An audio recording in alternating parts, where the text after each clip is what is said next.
Hi everyone, and welcome to this overview of Nokia's fourth quarter 2024 results. My name is David Mulholland, Head of Investor Relations, and joining me here from Espoo is Pekka Lundmark, our President and CEO. Please note that in this video, we will be focusing on discussing our financial performance on a constant currency basis regarding growth rates, and on a comparable basis for profit and margins. Full reconciliation tables to our IFRS financials are published in our Q4 financial report. With that, let's get started. Pekka, you saw a very strong quarter to end 2024. What were the highlights? Thank you, David. It has indeed been a very strong finish to the year, with net sales growing 9% in the quarter. We saw growth in both network infrastructure and cloud and network services. Nokia Technologies grew strongly and signed numerous deals in the quarter. In mobile networks, after a challenging 12 months, the business is now showing signs of stabilizing. We also delivered an excellent quarter in terms of profitability, with a comparable operating margin of 19.1%. This is the highest margin Nokia has achieved in a very long time.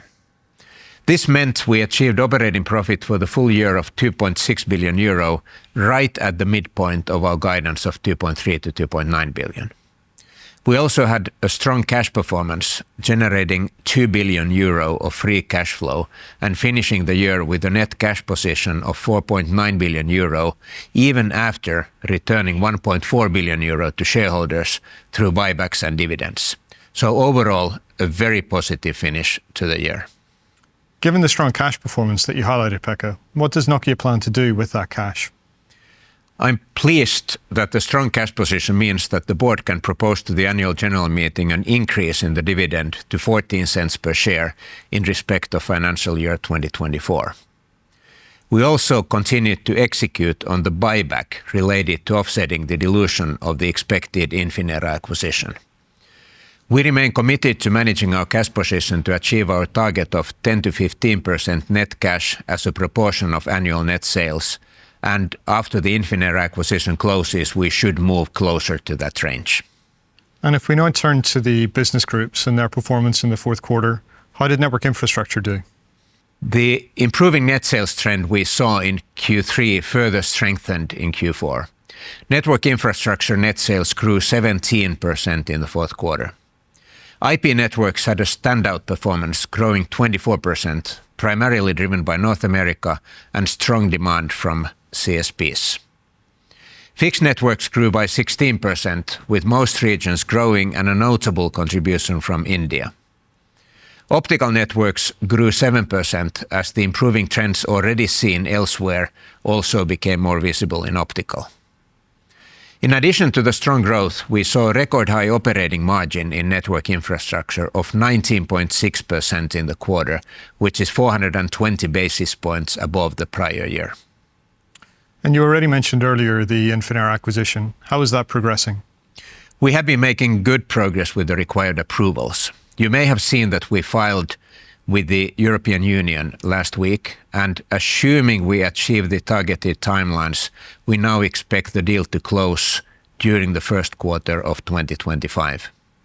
And if we move on to mobile networks, how did that business perform in the fourth quarter? Mobile networks net sales declined by 2% in the quarter. We are now seeing the sales trend stabilize as we have annualized some of the most challenging comparisons in India. In the quarter, there was growth in both North America and Europe, while the other regions declined. Gross margin remained strong at 38%, and operating margin was 7.7% in the quarter. It's also worth mentioning that we had very good commercial momentum in 2024.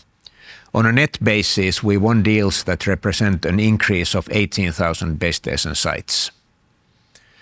The strengths of our products are being well recognized in the market, and we are winning deals while maintaining our pricing discipline. And if we turn to cloud and network services, maybe you could comment on how that business did in the quarter and also the rapid acquisition that was announced. Yes, it was great to see cloud and network services deliver 7% net sales growth despite a 4 percentage points headwind from a business disposal earlier in the year. This was driven by a combination of growth in core networks along with strong growth in our enterprise campus edge business. The fourth quarter saw the acquisition of Rapid's technology assets, and this will bolster our R&D capacity in Network as Code and increase our developer access. We already have 48 partners for our Network as Code platform, and taken together with our autonomous networks application suite, we are leading the industry in enabling operators fully automate and monetize their networks. And in Nokia Technologies, you had very strong growth in the fourth quarter. What drove this? Nokia Technologies had indeed a very strong quarter. We signed several new deals, including with the mobile devices vendor Transsion, as well as deals related to our multimedia portfolio with both HP and Samsung. The run rate for Nokia Technologies has increased from approximately 1.3 billion euro and is now between 1.3 and 1.4 billion euro. This is a positive step as we progress towards our mid-term target of 1.4 to 1.5 billion euro. So we've discussed in detail the financial performance in the fourth quarter, but maybe we can take a step back. Are there any strategic highlights you'd like to highlight from the full year 2024? Well, yes, it has been a pretty eventful year for Nokia, and I've been really pleased with the many steps we have taken to further execute against our strategy. Operationally, it has been good to see the demand in most of our end markets stabilize and improve, particularly network infrastructure, where we returned to strong growth in the second half. This leaves us much more optimistic as we enter 2025. We have also taken some important steps with the sale of submarine networks and the Infinera acquisition. These steps will reshape our NI portfolio and give us 3 very strong pillars on which to build in the future. The other area where we have made significant progress is in diversifying our sales and growth in markets such as data center, defense, and private wireless. We are starting to get much stronger recognition and traction in the data center market, with important deals in Q4 with Microsoft and Nscale, along with go-to-market partnerships with Kyndryl and Lenovo. Considering the opportunity and momentum we see, we have decided to accelerate our investments into the data center space in IP networks, and we will now spend up to an additional 100 million euro in annual operating expenses with the goal of driving 1 billion euro of incremental sales by 2028. Also in private wireless, we continue to have very good momentum, and we now have 850 customers and strong recognition in the market. We start 2025 with increased backlog in this sector, and we expect to see strong growth again. And in defense, we launched our 5G tactical radio solution in Q4, and while this will be a longer-term opportunity, I feel we are extremely well positioned to grow in this segment in the coming years. As previously mentioned, we will talk more about these opportunities at our Capital Markets Day later in the year. So before we turn to Nokia's 2025 financial outlook, can you give us a bit of flavor on how you see the trends across the different parts of the business? For network infrastructure, we expect the improving dynamics we have seen in the second half of 2024 to sustain into 2025 and drive strong growth. The good momentum we have in 5G core and enterprise campus edge should lead to growth in CNS in 2025 as well.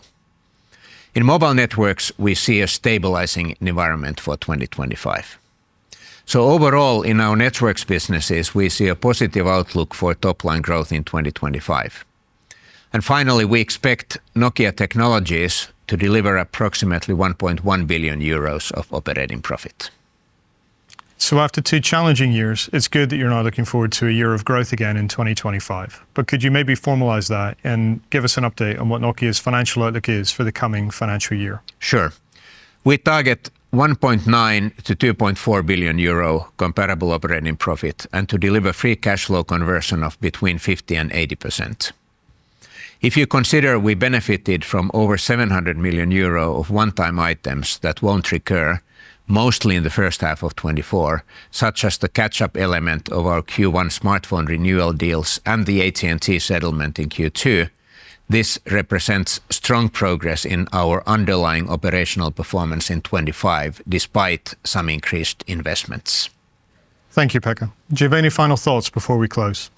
Yes, I definitely would like to take this opportunity to thank the Nokia colleagues for their hard work and commitment during this year, and we are looking forward to a busy 2025. Thank you, Pekka, and thank you all for joining us today. During this video, we have made forward-looking statements, and these statements are predictions that involve risks and uncertainties. Actual results may therefore differ materially from the results we currently expect. Factors that could cause such differences can be both external as well as internal operating factors. We have identified such risks in more detail in the Risk Factor section of our 2023 Annual Report on Form 20-F.